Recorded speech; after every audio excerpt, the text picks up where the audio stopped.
Tonight on Best Bits, Walter Walker connects 4. Behind the knee of one leg, right there.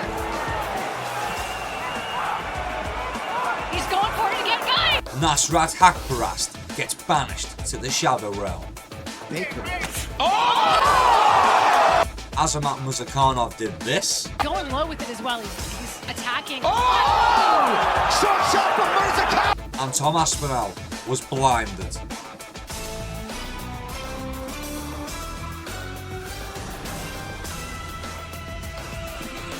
Welcome back to Best Bits. Today we're going to be taking a look at UFC 321. What kind of trash card? Didn't end on a good note either. It was kind of a slow burner and it just fizzled out anyway. So, let's get into it. First fight was Jacqueline Amarin versus Mizuki Inoue. Mizuki Inoue, the underdog, pulls it off.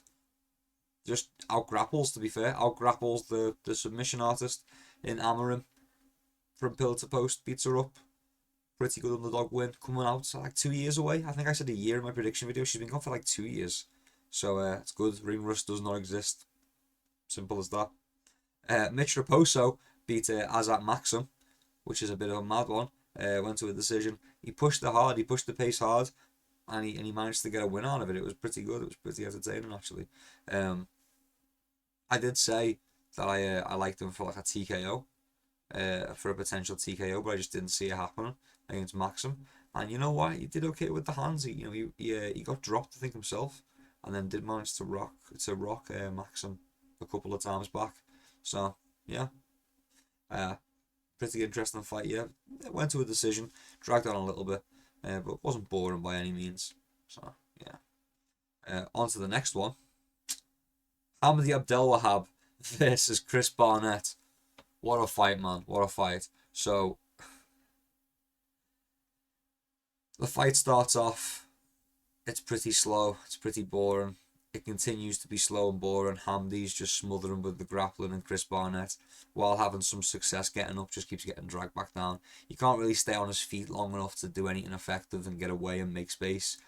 So he just keeps kind of getting dragged down over and over again, and just held on the ground, and just controlled in every position. Some ground and pound work, not much of it though, not much of it. And Chris Barnett just kind of laid there. I think he even got stood up a couple of times as well, just because it was so inactive. But Hamdi was winning the fight. We didn't really see much crazy stuff out of Chris Barnett. He was gassed immediately. But what do you expect from such a, rotund fella? Yeah, I mean, what more can I say? Chris Barnett was fat. We said Chris Barnett was going to lose in the prediction video. He was like a Hail Mary bet, Sometimes he does some weird shit. I think he's injured his knee again. This time, at least in the actual fight, I think. So, yeah. That'll be interesting to see. Oh yeah, he had his pants pulled down as well. Shit, maybe I should put that in the montage. Nah. Chris Barnett's arse was on show like 2-3 times. How long have I been going for? 3 minutes, that's fine. Chris Barnett's arse was on show like twice. It was great. Just had his pants pulled down by Hamdi Abdelwahab, and at one point Hamdi tried to like pull him back down to the ground and didn't manage to pull it off.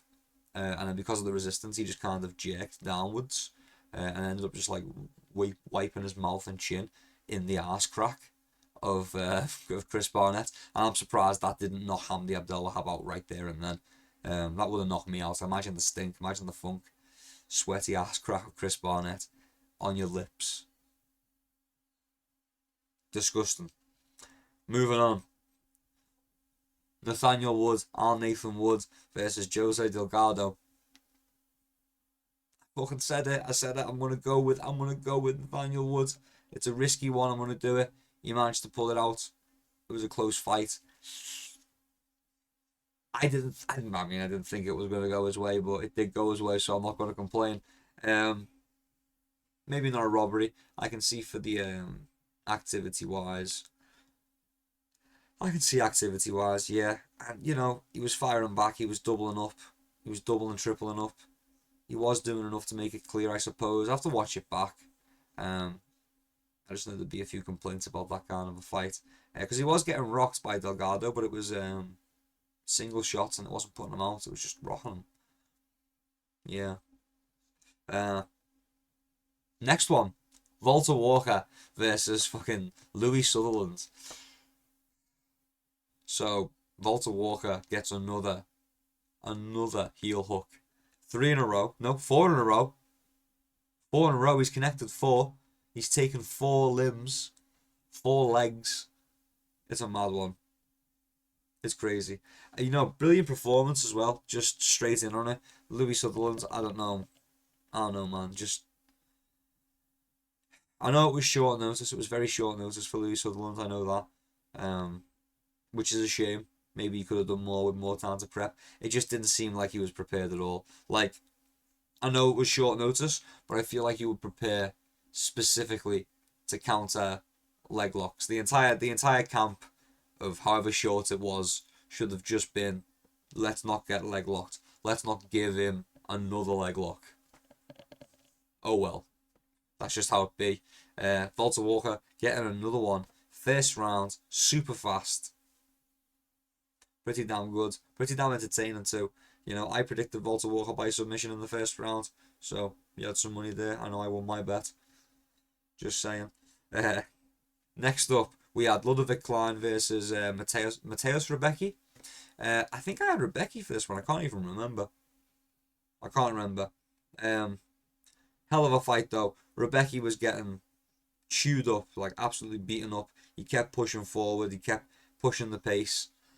Klein was sticking to the fundamentals. He was still on the outside and he was punishing Rebecki. Absolutely punishing Rebecki. Rebecki was charging and he was leaping and he was landing some shots, but he wasn't landing all of them. The output was high, but the actual like percentage of landed strikes wasn't super good. Like his accuracy was like probably like 30%, maybe even like 20, 28, maybe even like 27, 26%. It's not an amazing accuracy from Rebecki. Decent back and forth, and then Rebecki goes like ham in the third round. He puts it all on the line. He goes out there. He goes and does his best. And you know what? Takes Klein down. Klein falls and sits on his ankle during like a scramble, during the scramble of trying to get on top. He falls on his ankle. He breaks his ankle and spends the rest of the round on bottom position just fighting it out with like elbows. Trading elbows with Rebecki from bottom position with a broken ankle. Finishes the final round, wins by a decision. Now, what a shame for Rebecki. If only he'd broken his ankle in round 1 or 2, you know, then he would have won by, you know, a default TKO. Should have grappled sooner, brother. Congratulations to fucking Klein. I hope the ankle's not as bad. It's not as bad as it could be. You know, I hope it's a quick fix. I hope it's not like. I hope it's it's not actually broken. It's a really bad sprain, or maybe it's a torn something, you know. It's an easy fix. Maybe not torn anything actually. I don't know what's better. Is it better just to have a broken ankle, or do you want like? I suppose if you break, then you are going to tear as well. So I don't know. Moving on. But best of luck with Klein's recovery. Absolute banger of a fight. It's a shame he's going to be out for a while with a broken ankle. To be honest, I hope it's not broken. I hope it's just that was just the adrenaline wore off and the pain kicked in. You know. But he said he felt a pop, so that'll be a shame. If he's out for a few months, waiting for his ankle to heal and then rehabilitating it if there's any nerve damage. Pray there's not. But yeah, Klein looking like a bloody fucking standout in the lightweight division. A really good banger, really good scrapper. I should say, not a banger, a scrapper. Next up, we have Ikram Aliskerov versus Park Jun-young. I did say I couldn't go with Jun-young, and I'm glad I didn't. I did say it was likely to go to a decision, but I think in the end I picked the submission.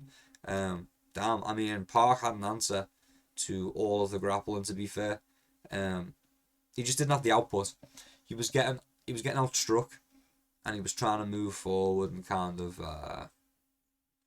land some damage, do some output, you know, fucking get a bit done. And he just couldn't seem to land anything, and then he'd get clinched up, or he'd get dragged down, or he'd get tripped, and then he'd have to build back up, and he'd get back up again, and he had the cardio to get back up again, and he was wearing, like, Ikram was wearing the fight a lot worse, like, he was tireder, but he wasn't getting beaten up as much, so I suppose not wearing it worse, but he was definitely the tireder of the two fighters. He was looking absolutely shattered by the end of it, and I don't know if, Park, like, maybe didn't empty the tank. Who could say?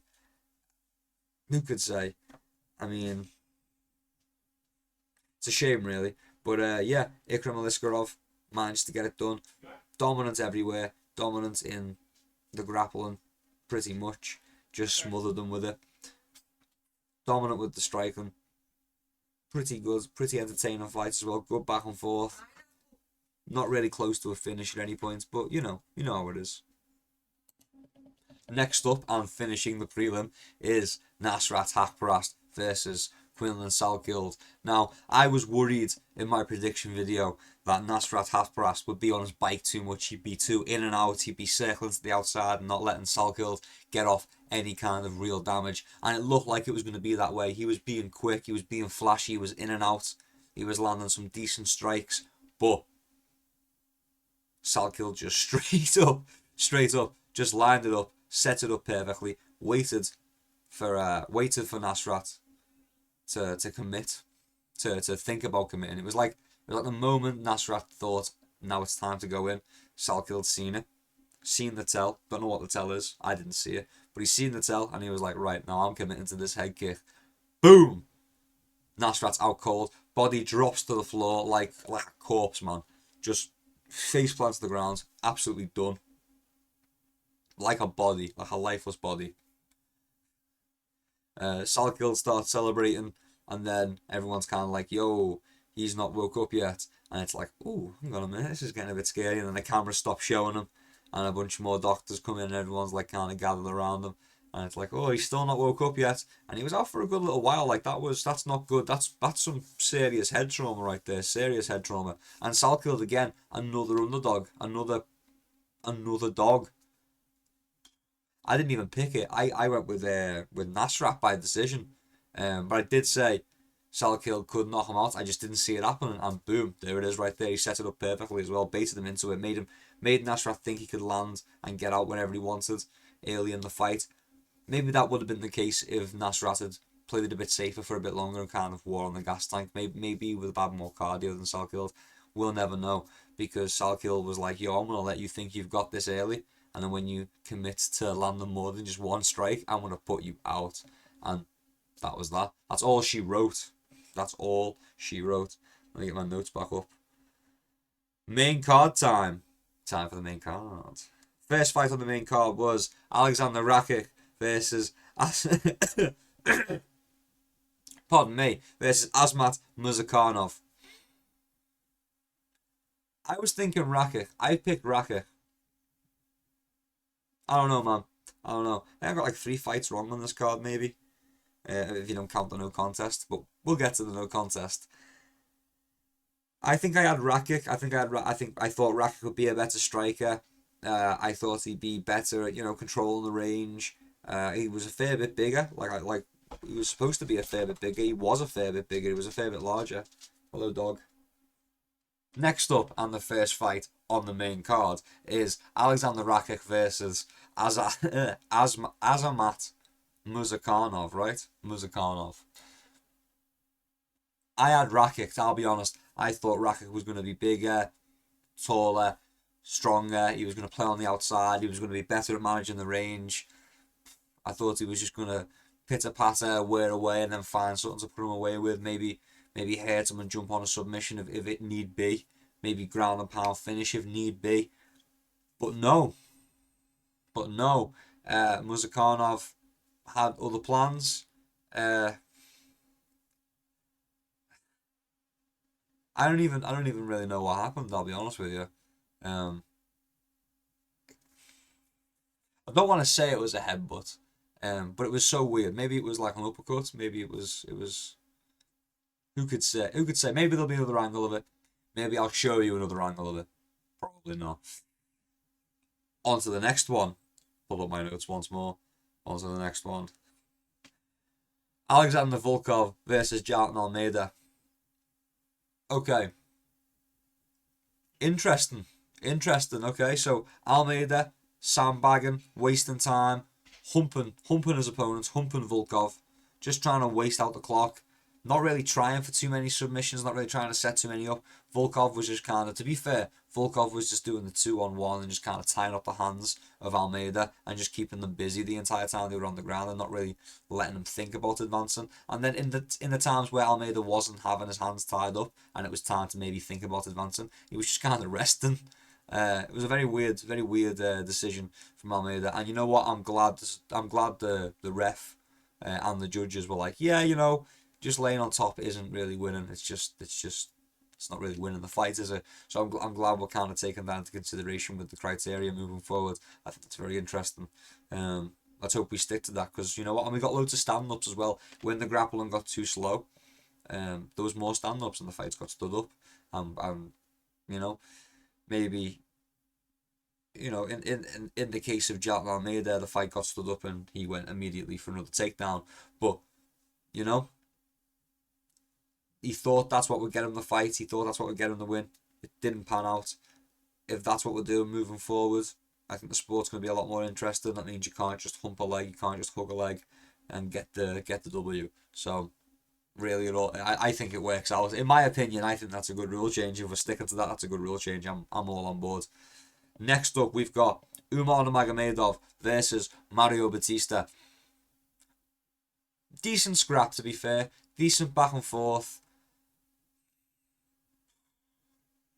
I mean, yeah, Mario Batista was managing to do okay against the grappling of Umar.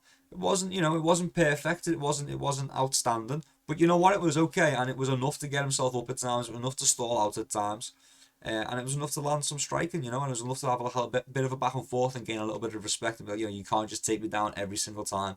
This is going to be difficult, and I'm going to try and tire you out just like you're tiring me out. So you know, that was a good demonstration. Just not enough to get the win, to be honest with you. Again, it's one I'll have to watch back.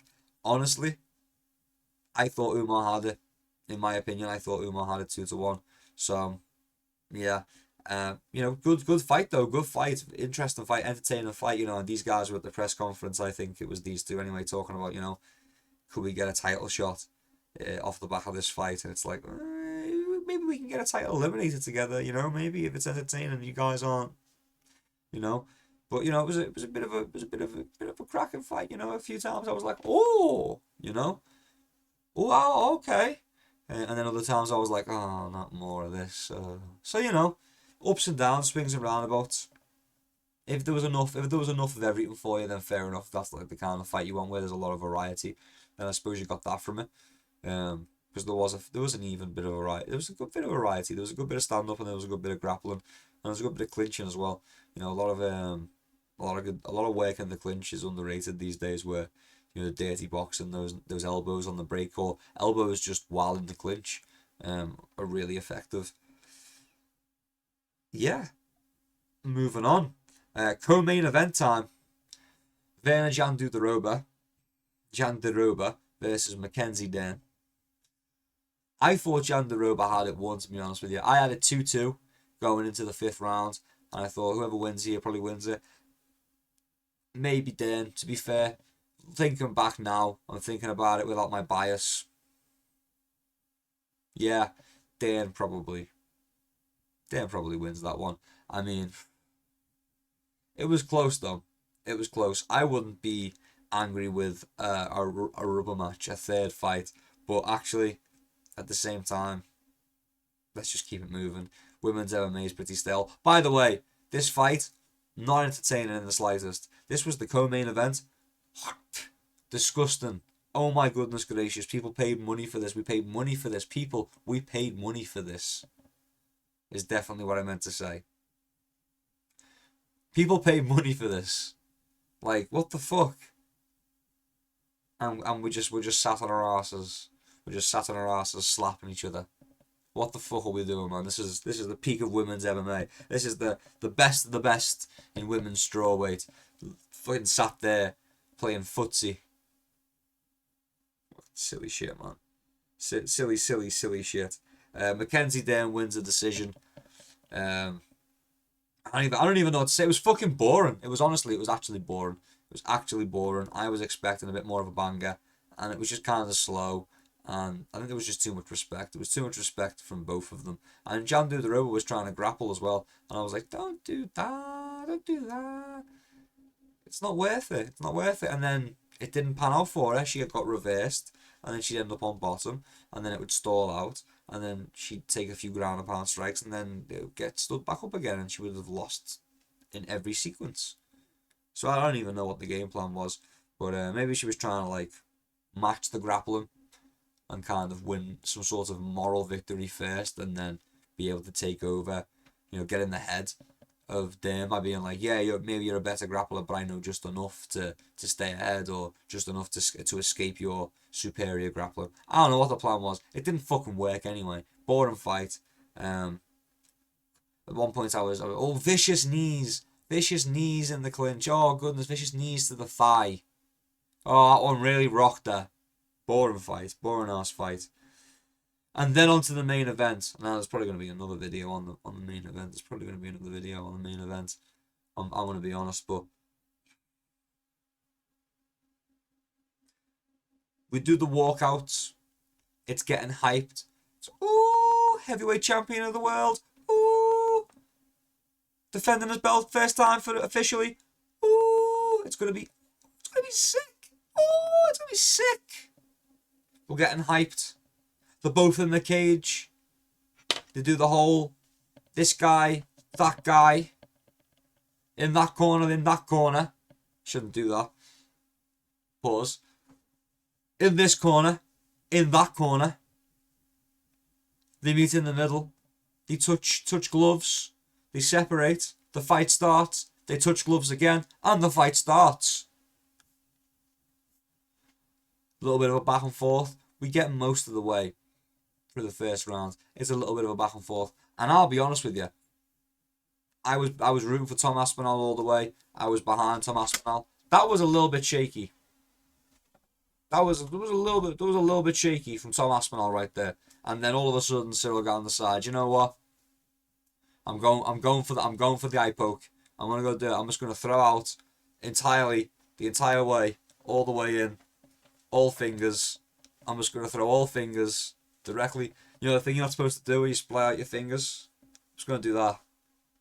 Do that the whole time. I'm just gonna throw it out like that. And then I'm like, it was an accident. I'm sorry. It was an accident. I'm sorry. I mean, I don't know when you throw punches like that, but okay, fair enough. I've seen it done. I've seen it done. Maybe he thought, it's not gonna land, and then Tom kept moving forward, and that's why he didn't close the fist. Maybe that's why. I doubt it though, because it seemed like he felt the eye, and he just kind of dug him in. Kind of raked them in. So yeah, no contest. And I'm not gonna lie, Tom's nose was bleeding. There was a tiny cut on the inside of the nose. Little tiny cut on the inside of the nose, on the inside of the eye of Ciryl Gane. Nothing really to talk about. Not interesting whatsoever. Not really a big cut. Not a fight changing cut. Barely a scratch, and Tom's nose was pretty bloody by the time the fight had ended. I don't know, man. It was strange. It was only one round, and the fight wasn't close to being over. In fact, it was, in the words, as Tom Aspinall said, it was just getting started. The fight was just getting started. Already I'm seeing people saying, yo, Tom was gassing. I've seen people saying Ciryl was gassing. I don't think either of them were gassing. I don't think the eye poke was deliberate, but I don't think the eye poke was deliberate, but I think certain fighters do leave their fingers out just in case they hit the eye. It was accidental, but I am leaving my fingers out. Like, I'm not trying to poke you in the eye, but the fingers are there. And then as to the clinch, he raked the eyes, man. He bends his fingers into them. It's behind me. It's behind me right here. He's pushing Aspinall's moving away like, your fingers are on my eyes. and instead of pulling his hand back, Ciryl drags them down. I don't know, man. I don't know. I don't know. Sus as, and then Aspinall claims he can't see out of one eye. It's very dramatic. He waits for about 4 minutes 30 something seconds, and then the fight's called off. He still hasn't reclaimed his vision in his eye. His dad's like, "What's going on, Tom?" And Tom's like, I can't fucking see." So it was pretty dramatic. Tom even tried to storm off, and then they were like, "No, you've got to wait to get your hand raised." And he was like, "My eye, though, my eye." So Tom seemed pretty concerned about it, which to me counters the narrative that he was faking it because he felt the power of it. I seen someone say he felt the power of Ciryl Gane, and he decided to take his opportunity to quit. I don't know about that. I will say this though, if Ciryl Gane can TKO you with a double finger eye poke, John Jones, man, that's John Jones' secret weapon. Tom Aspinall might have been finished by John Jones in the first round via TKO eye poke. It's only because it's Ciryl Gane. If John Jones had poked him in the eyes, it would have been a TKO. It would have been a flash knockout TKO, standing knockout. With Tom walking around blind, like, "Oh, I can't see. I can't see. Oh, what a finish!" That's what it would have been like.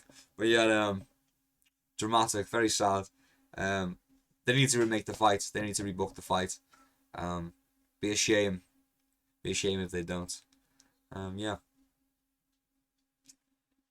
But that does conclude this episode of Best Bits. There was a few interruptions, so hopefully I edit them out. Hopefully I've got the energy to edit them out. There's a couple of them this episode. My apologies. My sincerest apologies. I'm filming this immediately after because it ended at a reasonable time. Reasonable-ish time. And it leaves me to do another video about this incident in full recap definition, in full SD definition. Until next time, keep your chin down and keep swinging. Peace and love. I'll see you around.